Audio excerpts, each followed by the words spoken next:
जरूरी चीजें जो आपके लिए हैं वो है कि एनालिसिस में एवरी वीक कराने वाला हूँ मॉक टेस्ट का। अब लगभग हर भर्ती के लिए कराऊंगा, हर मॉक का कराऊंगा एक ही में, ठीक है, एक ही वीडियो में।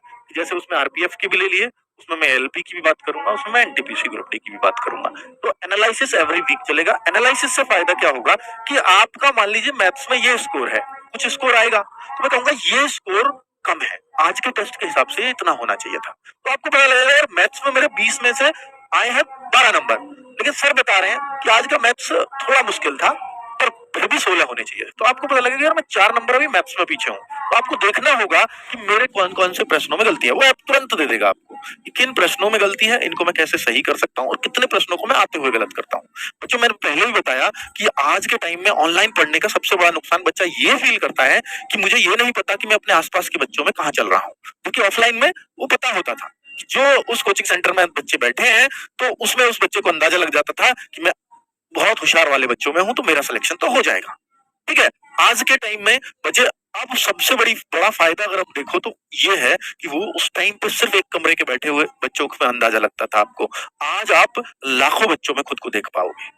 और मैं आपको ये फील कराऊंगा निश्चित तौर पर मॉक टेस्ट में एनालिसिस के माध्यम से कि आप वास्तव में अभी इतने नीचे हैं, अभी आपको इतनी मेहनत और करनी चाहिए। कट ऑफ भी बताऊंगा कि भाई ये पेपर आएगा तो करीब ऐसी कट ऑफ जाएगी। इससे बहुत हद तक आपको अपना आइडिया लग जाएगा, ठीक है। तो ये एनालिसिस जरूर लेना है। साइंस स्पेशल क्लासेस, बच्चे ये मूल मंत्र है, मैं स्पेशली बोल रहा हूँ आपको कि साइंस पर विशेष ध्यान देना जिन एग्जाम्स में साइंस आती है। इसका कारण बताता हूँ, क्योंकि बाकी जगह आप साइंस जो पढ़ते हो ना, जैसे पॉलिटी पढ़ते हो, जैसे ज्योग्राफी पढ़ते हो, उतना ही ध्यान साइंस पे देते हो, क्योंकि जीएस के हिसाब से पढ़ते हो, गलती भी नहीं है। वहां किसी में 25 की जीएस आ रही है तो 2-3 क्वेश्चन 4 क्वेश्चन साइंस के आ जाएंगे, 2-3-4 क्वेश्चन के लिए ऐसे ही पढ़ी जाएगी जैसे आप पढ़ते हो। लेकिन जहां साइंस का स्पेशल सब्जेक्ट बना हुआ हो वहां नॉर्मल साइंस से थोड़े से हटके प्रश्न होते ही होते हैं और उनको आप जनरल साइंस वाले बच्चे नहीं पकड़ पाएंगे। इसलिए स्पेशल साइंस करना ही पड़ेगा। और सबसे बड़ी बात है कि हमने इसलिए, क्योंकि आपका सिलेक्शन जरूर हो, तो हमने बाकी सब में तो प्रैक्टिस सेट चलाए हैं, किसी में चैप्टर वाइज, किसी में कुछ, इसके लिए हमने क्रैश कोर्स चलाया है।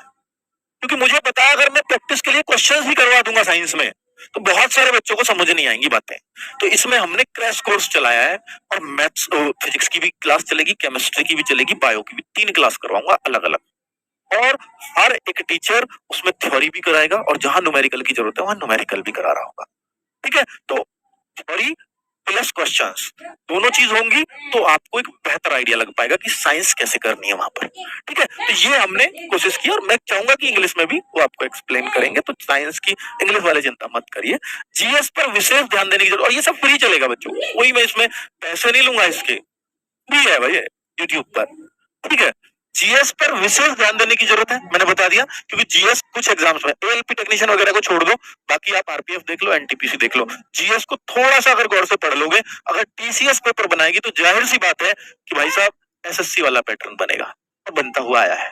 पीछे वाले क्वेश्चंस मिलाओ, एसएससी से मिला लेना, एकदम से मिलेंगे। तो ये थोड़ी सी अप्रोच उसकी पकड़नी पड़ेगी आपको, ठीक है। तो जीएस पे हमारा फोकस विशेष रहने वाला है। आगे एडवांस मैथ्स के पीछे बहुत नहीं भागना है, ये मैं आपको बच्चों वो कह रहा हूँ, तो बिल्कुल आपके लिए कायदे की बात है, क्योंकि एडवांस मैथ्स यहाँ एसएससी की तरह नहीं पूछा जाता। यहाँ ऐसे पूछा जाता है अगर 25 है, और भाई आप सिलेबस पढ़ो ना, आप सिलेबस पढ़ो, आपको एडवांस मैथ्स के जैसे ज्योमेट्री लिख रही है, ट्रिग्नोमेट्री लिख रही है, तो ये वैसे लिखे मिलेंगे जैसे आपको अर्थमेटिक के चैप्टर्स लिखे हुए मिलते हैं, ठीक है। तो इनका वेटेज भी वैसा ही है, जैसे एक क्वेश्चन ट्रिग्नोमेट्री से डाल दिया, एक ज्योमेट्री से डाल दिया, एक मेंसुरेशन से डाल दिया, इस तरह से करते हैं। अगर 25 का मैथ्स आ रहा है तो ये 20 प्लस 5 या 6 क्वेश्चन का ही रेशो होता है मैक्सिमम, 20 अर्थमेटिक का ही होता है, अब तक ये ट्रेंड रहा है, ठीक है। तो इसलिए इसके पीछे बहुत मत भागना। अब बच्चे कहते हैं नहीं सर मेरे को ना अर्थमेटिक बहुत बढ़िया आता है, मैं पूरा फोकस अब एडवांस पे लगा दूं क्या? मैं कहता हूँ आप अर्थमेटिक को और स्ट्रॉन्ग करने पे ज्यादा फोकस करो, तो आपको ज्यादा फायदा होगा। हाँ, एडवांस के लिए अगर जाना है तो पहले बेसिक क्वेश्चंस को अच्छे से कर जाना, क्योंकि बेसिक क्वेश्चंस पूछे जाते हैं एडवांस में, ठीक है। चलिए आगे बात कर लेता हूँ। पहले आप सुन लीजिए बच्चे, आरपीएफ के लिए, आरपीएफ 10 अक्टूबर से मैं इसको बिल्कुल नए तरीके से चलवा रहा हूँ।